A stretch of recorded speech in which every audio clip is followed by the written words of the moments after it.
हरे Krishna. YouTube में आपका स्वागत है।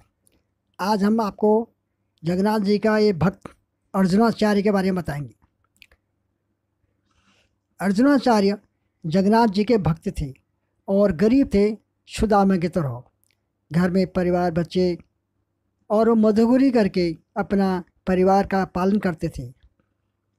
घर गृहस्थी में तो थे ही, लेकिन ध्यान उनका भगवान और भगवत गीता में था। वे रोज़ गीता का पाठ करते थे।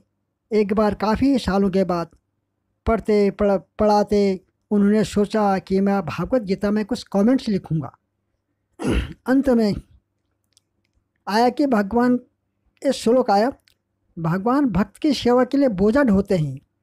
और उनको लगा ये ठीक नहीं है, भगवान क्यों ऐसा बोझा ढोएंगे, वो ज़रूर किसी करवाते होंगे काम। ये सोचकर उनको भगवत गीता के शब्दों में कुछ शक हुआ और उन्होंने उस लाइन में जो श्लोक था अपने कमेंट्स में वो मैं शब्द काट दिया। भगवान ने मैं बोला ना, मैं करता हूँ, वो मैं काट दिया। भगवत गीता श्लोक नंबर 9 है और अध्याय 9 श्लोक नंबर 22। अब मैं श्लोक पढ़ता हूँ, उसका अर्थ बताऊँगा। अनन्याश्चिन्तयन्तो मां ये जनाः पर्युपासते तेषां नित्य अभियुक्तानां योगक्षेमं वहाम्यहम्। 9 अध्याय श्लोक नंबर 22 कहते हैं भगवान यहाँ पर, जो अनन्य भाव से, अनन्य प्रेम भक्तजन मुझको, परमेश्वर को निरंतर चिंतन करते हुए निष्काम भाव से मेरा भजन करते हैं या मुझे पूजते हैं, मेरी सेवा करते हैं, उन्हें नित्य निरंतर मेरा चिंतन करने वाले पुरुषों का मैं योगक्षेम मैं स्वयं प्राप्त कर देता हूँ। यानी वो कह रहे हैं कि जो मेरा भक्ति करता है या जो मेरा 24 घंटा चिंतन करता है, उसको क्या चाहिए मैं देता हूँ और उसके बाद जो है उसकी मैं रक्षा करता हूँ। अब बताओ, अर्जुन को बता रहे हैं, अर्जुन ऐसा बोल दे, क्योंकि भगवान अपने भक्त के माध्यम से बुलाते हैं। तो भगवान अर्जुन से प्रॉमिस करते हैं, जो लोग अनन्य भाव से मेरी पूजा करते हैं मैं उनकी आवश्यकताएं पूरा करता हूँ और जो उनके पास है उनकी रक्षा करता हूँ। यहाँ पर अर्जुनाचार्य को इस बात से परेशानी थी कि भगवान कह रहे हैं जो मेरी भक्ति अनन्य भाव से करते हैं उनको जो चाहिए मैं देता हूँ और जो उनके पास है रक्षा करता हूँ उसकी। शायद करवाते होंगे, स्वयं नहीं करते होंगे। तो उन्होंने इस श्लोक में मैं शब्द को काट दिया। भगवान मैं करता हूँ बोला, वो मैं को काट दिया और वो सोचने लगे अब मैं की जगह में क्या लिखूं। तो काटने के बाद अर्जुनाचार्य नहाने चले गए। उस समय में नहाने के लिए दूर जाना पड़ता, नदी तालाब में, तो ताज़ा पानी में शुद्ध हवा में उसमें नहाते थे, तो दूर जाना पड़ता था। तो इसी बीच पहले जब वो पढ़ रहे थे तो उनकी पत्नी ने बीच में टोका कि घर में अनाज का एक दाना भी नहीं है आज। जब वो नहाने चले गए तो इतने में उनके घर के पास एक अनाज से भरवा बैलगाड़ी आकर रुकी और उसमें सामान लेके 2 सुंदर बालक बोले कि हमारे गुरुजी अर्जुनाचार्य ने बाजार से खरीद कर हमें भेजा है। तो अर्जुनाचार्य पत्नी बोली, इतना सारा सामान देकर बहुत खुश होगी, क्योंकि घर में कभी इतना अनाज था नहीं, कभी 1-2 किलो होता था, आज तो गाड़ी भर के अनाज आया।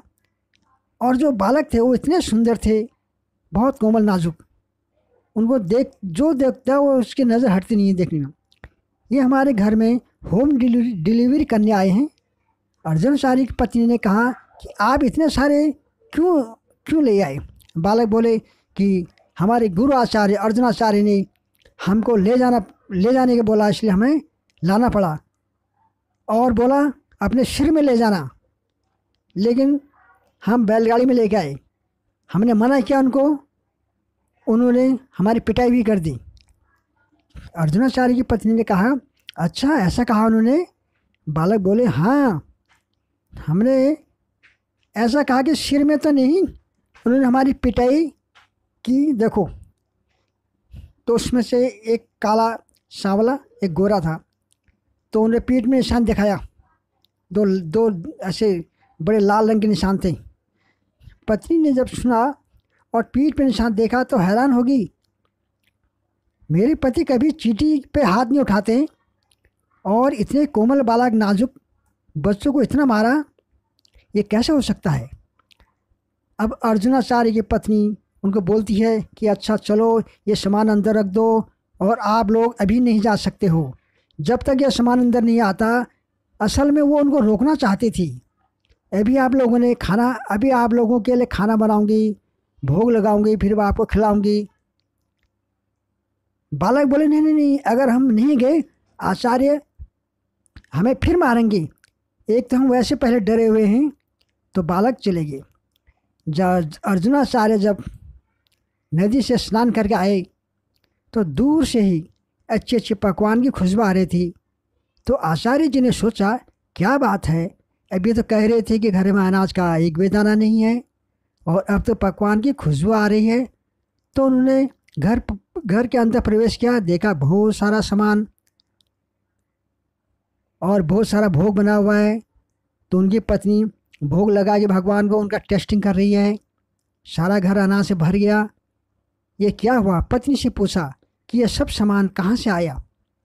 पत्नी बोलती है अच्छा जी आपने तो भिजवाया। पति बोले मैंने तो नहीं भिजवाया। पत्नी बोली 2 बालक आए थे बैलगाड़ी में सामान लेके, एक बालक काला एक गोरा। उन्होंने मना किया, उन्होंने मना करने पर आपने उनकी पिटाई भी की और पीठ में निशान भी।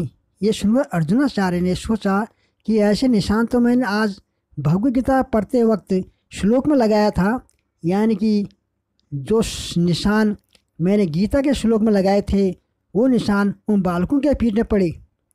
बलराम ने कृष्ण के कपड़े उतार कर वो निशान दिखाया था और बोला देखो आचार्य जी ने मारा। अब अर्जुनाचार्य सोचने लगे कि जो मैंने भगवद गीता का श्लोक में से मैं शब्द काटा था वो कृष्ण बलराम ये प्रूव करने के लिए उन्होंने ऐसा किया कि मेरे घर सामान लेके आए और उन्होंने अपनी पत्नी के पैर पकड़ लिए। कहा आपने तो आज भगवान के साक्षात दर्शन कर लिए, मेरे को न हुए और न कभी होंगे। कृष्ण के पीठ में जो निशान था वो मैंने भगवद गीता के श्लोक से संदेह होने पर मैंने वो शब्द में जोर से 2 लाइन डाल दी। वो 2 लाइन उनके पीठ में चोट बनकर गई। भगवान कलयुग में शास्त्र के रूप में विद्यमान हैं। भगवान अपने भक्तों के संदेह को दूर करने के लिए खुद भक्तों के घर पे आते हैं। हरे कृष्णा। सब्सक्राइब कीजिए, लाइक कीजिए।